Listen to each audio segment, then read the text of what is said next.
Welcome to Silicon Valley Asian Business Talk. Hello, everyone. This is Roger Chen from Center for Business Studies and Innovation in Asia Pacific, University of San Francisco. Vera, I want to welcome you to our interview program. And would you please briefly introduce yourself? Thank you, Roger. It's a real pleasure to join you on this podcast. My name is Veera. I'm from Sustainable Living Lab. We're a group of companies that basically deliver services around sustainability, consulting, and also all the adjacent sort of activities in that space.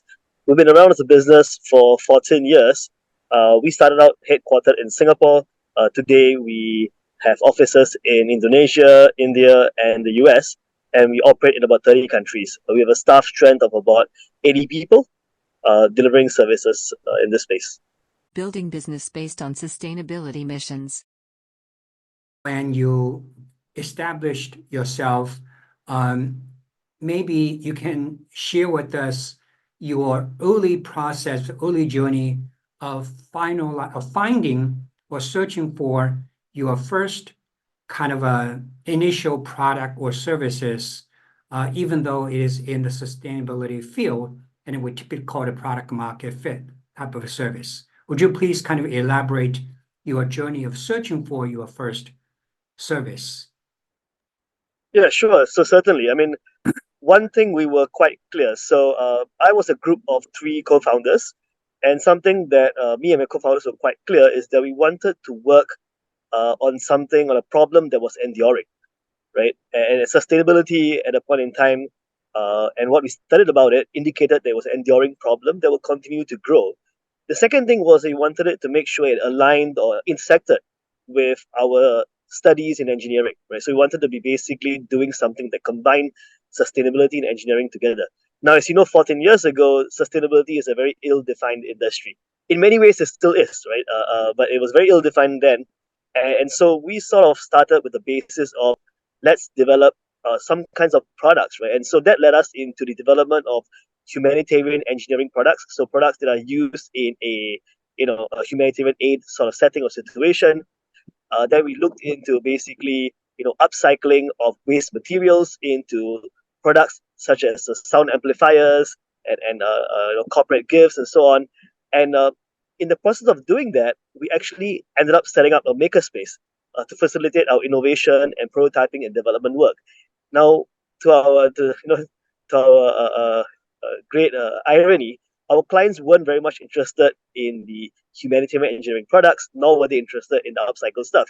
What they were more interested in was the fact that we had set up a makerspace, and they saw it as a way to develop an innovation culture. Now, as you remember, at this point in time, the idea of setting up a makerspace and using it to drive innovation culture in companies, in schools, in institutions was really, on the rise. This was the days of tech shop, if you remember, in the Bay Area.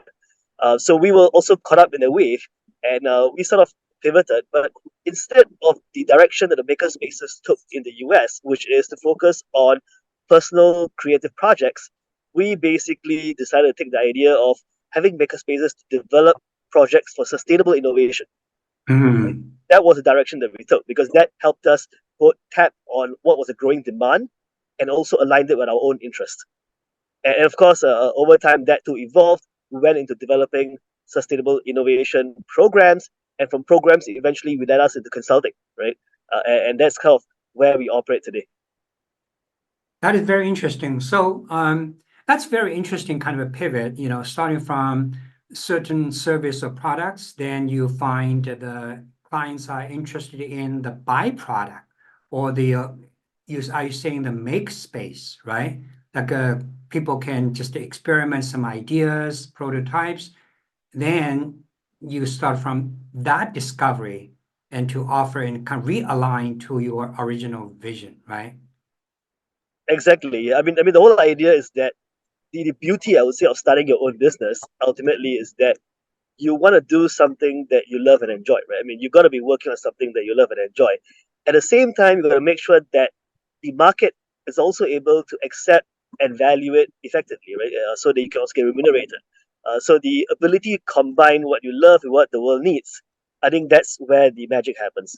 And it took us a Great. while to get there. I mean, product market fit took us nearly, I would say, 2.5 years before we got to a point saying that, you know what, I think this is going to work for now.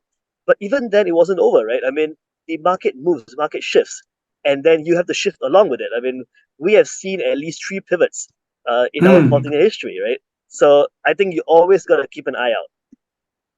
Okay, great. Actually, could you kind of briefly comment on your major pivots? As you say, you have three major pivots. What are the lessons? What are the kind of stories behind it?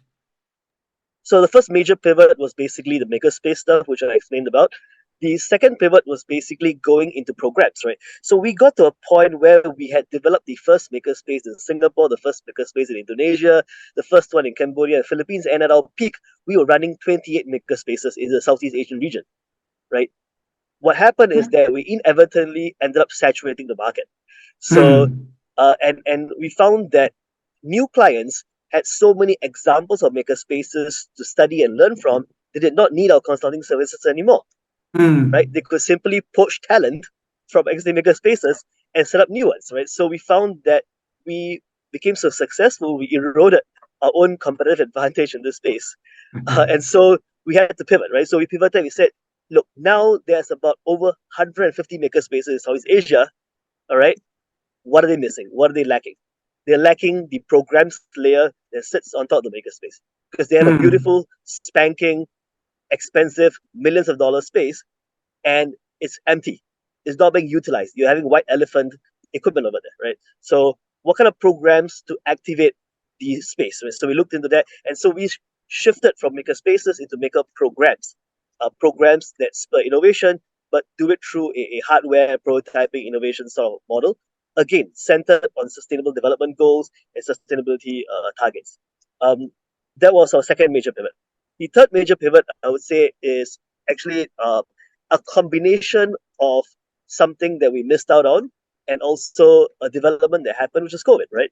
So if you remember in the 2017, 2018 period, data science was a huge wave of data science, right? Now Yes. we completely missed that wave in the organization, right? We completely missed that wave, and we were sort of, really, upset with ourselves for missing the wave and not evolving with it.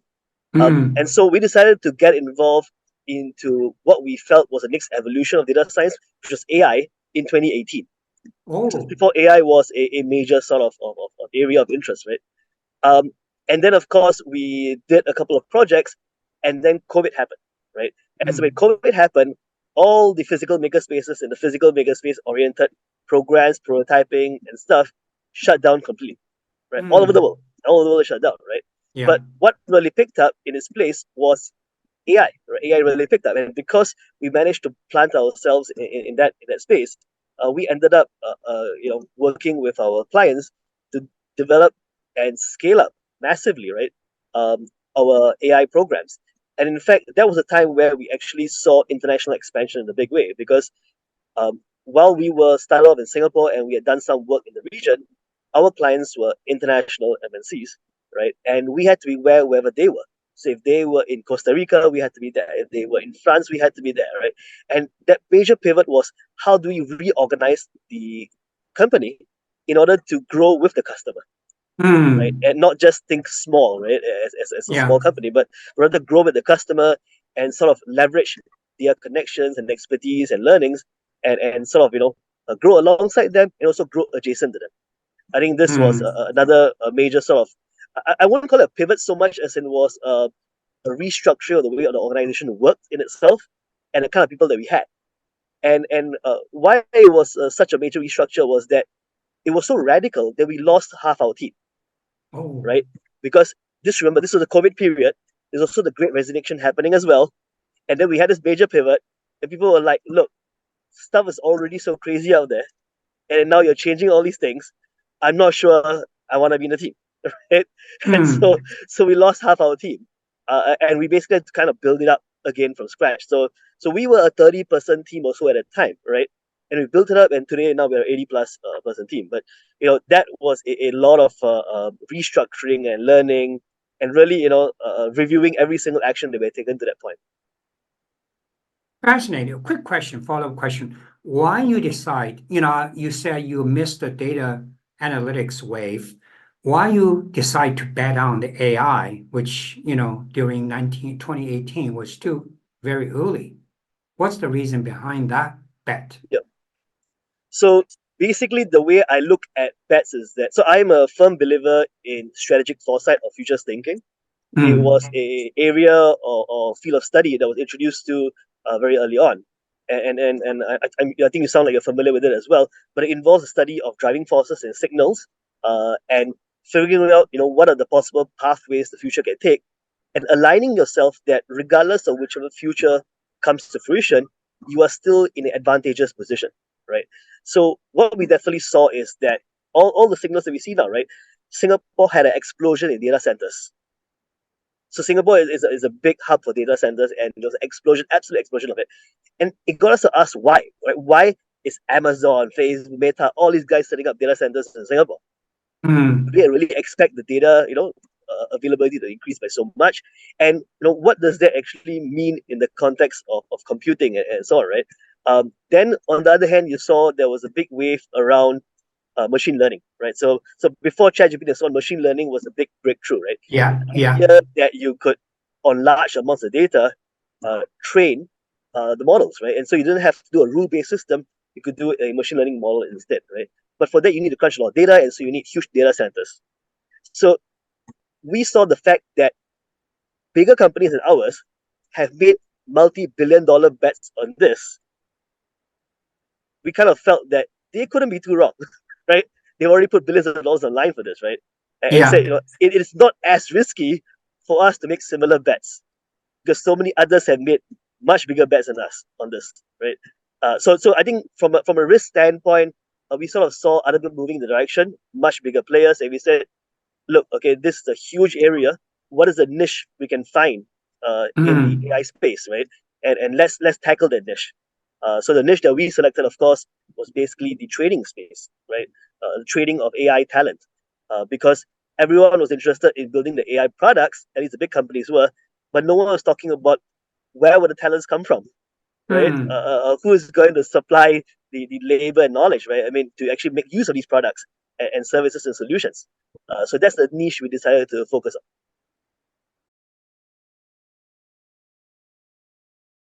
Thank you for watching.